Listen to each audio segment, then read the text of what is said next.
কি রহিমা, কই যাও? এখনো কেউ ঘুম থেকে ওঠেনি? সকালে নাস্তা করবে না?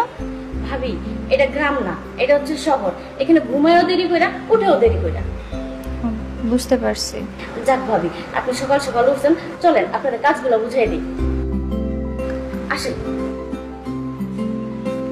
আসেন, আপনারা সবকিছু বুঝাই দিই।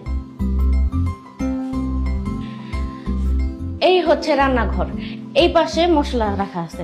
আপনি 3 বেলা রান্নবেন, নিজেও খাবেন, সবাইরও খাওয়াবেন। ঠিক আছে। শুনেন ভাবি, ওয়াশরুমে হুইল পাউডার থেকে শুরু করে সবকিছু রাখা আছে। প্রত্যেক দিনের কাজ প্রত্যেক দিন পরিষ্কার পরিচ্ছন্ন করে রাখবেন।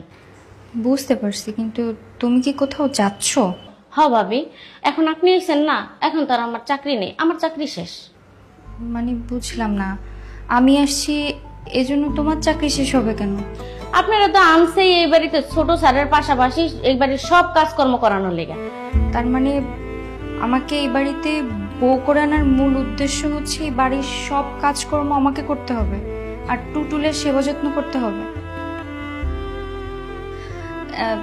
হ্যাঁ, সমস্যা নেই তো, নিজের কাজ নিজের করা ভালো, আমি সব করব।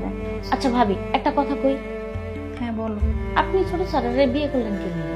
এর মতন একটা প্রতিবন্ধী মানুষের বিয়ে করা দরকার ছিল, জীবনটা তো দিলেন শেষ করে। কি আর করবো বলো, এই পৃথিবীতে তো আমার আর কেউ নাই। বাবা ছিল অসুস্থ, বাবাও মারা গেছে, বাবার চিকিৎসার জন্য বাড়িটাও বিক্রি করে দেওয়া লাগছে। আমার তো মাথা গুঁজারও ঠাঁই ছিল না, তাই মানিক ভাই বিয়ের সম্বন্ধটা নিয়ে আসলে না করতে পারিনি। মাথা গুঁজার ঠাঁইটা তো অন্তত হলো বলো। যাই হোক, তুমি এগুলো বাদ দাও, কপালে যা লেখা আছে তা তো হবেই। হ্যাঁ বুঝতে পারছি। তাই শুনেন ভাবি, এইবারে কিন্তু বড় ভাবি আর বড় ভাই কিন্তু ভালো লোক না, একটু সাবধানে থাকেন। কেন, কি করছে তারা? কি ব্যাপার, এখানে কি হচ্ছে? গল্প হচ্ছে বুঝি? না ভাবি, গল্প হইতেছে না, চলে যাব তো, এর জন্য ঘরের সব কাজ বুঝাই দিলাম। রূপা, সব কাজ বুঝে নিয়েছো? জি। ভাবি, আমি কি আজকেই চলে যাব? হ্যাঁ, আজকেই চলে যাবে তুই। আর শোনো, সবার জন্য সকালে ব্রেকফাস্ট মানে নাস্তা রেডি করো। আর তোমার ভাই আছে দুপুরবেলা খাবার খায়, টিফিন বক্সে ভরে দিও। হ্যাঁ, ও আবার বাইরের খাবার খেতে পারে না। আর আমি ড্রয়িং রুমে যেয়ে বসছি, আমাকে এক কাপ চা দাও। ভাবি, আপনারা তো সবকিছু বুঝাই দিছি, আপনি থাকেন, ভালো থাকেন ভাবি।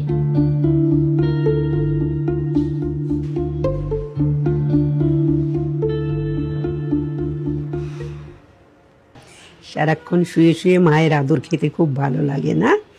এখন বিয়ে হয়েছে, এত আদর খেলে চলবে না। দাও ভাবি, এখানে রাখো। চা খাওয়া হবে না। থালা বাসন সব ধোয়া আছে? জি। কাপড় চোপড় ঠিক আছে, নিচে দাঁড়ানো আছে, তাকে নিয়ে বাজারে যাও। আমি লিস্ট করে দিচ্ছি, ভালো মতো বাজার করে নিয়ে আসো। কেন ও বাজারে যাবে কেন? রহিমা কই? রহিমাকে বিদায় করে দিয়েছি তাই। কেন?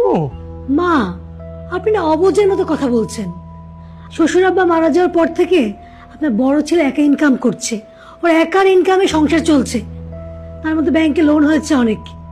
বোঝেন আপনি এগুলো? এই সময় রহিমাকে এত টাকা বেতন দিয়ে রাখার কোনো দরকার নেই, তাই বিদায় করে দিয়েছি। তোমার শ্বশুরের এমন ঝলমলে ব্যবসা, যেখানে লাখ লাখ টাকা মূলধন খাটতো, সেখানে ব্যাংক লোন কেন নিতে হয়েছে বৌমা? দেশের অবস্থা আপনি জানেন না? দিন দিন জিনিসপত্রের দাম বাড়ছে, তার মধ্যে ব্যাংকে লোন দিতে হয় 40% করে। কি বলছেন ভাবি? বাংলাদেশে কোনো ব্যাংকেরই তো সুদের হার 40% না আমার জানা মতে। এই তুমি কি বলতে চাচ্ছ? না মানে আমি বলতে চাচ্ছিলাম যে ব্যাংক কোনো অনিয়ম করছে কিনা একটু খোঁজ খবর নেওয়ার জন্য, কারণ ব্যাংকের তো সর্বোচ্চ সুদের হারই 10%। আচ্ছা, তুমি না গ্রামের গরিব ঘরের অশিক্ষিত মেয়ে, তুমি এত কথা জানলে কি করে? গরিবের মেয়ে ঠিক আছে, কিন্তু পড়াশোনা করেছি, গ্রামের কলেজ থেকে অর্থনীতি বিষয়ে অনার্স শেষ করেছি। দেখছেন মা, মানিক মেয়ে আমাদের কাছে কত কিছু লুকিয়েছে।